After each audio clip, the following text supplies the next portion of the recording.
పరిటాల సునీత అనే నేను శాసనసభ సభ్యురాలిగా ఎన్నికైనందున శాసనం ద్వారా నిర్మితమైన భారత రాజ్యాంగం పట్ల నిజమైన విశ్వాస విధేయత చూపుతానని, భారతదేశ సార్వభౌమాధికారాన్ని సమగ్రతను కాపాడుతానని, నేను స్వీకరించబోయే కర్తవ్యాన్ని శ్రద్ధభక్తులతో నిర్వహిస్తానని దైవసాక్షిగా ప్రమాణం చేస్తున్నాను.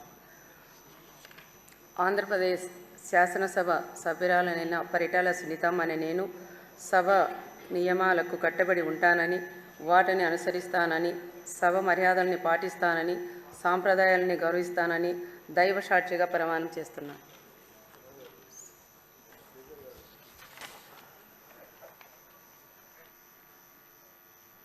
శ్రీమతి విజయశ్రీ నెలవల.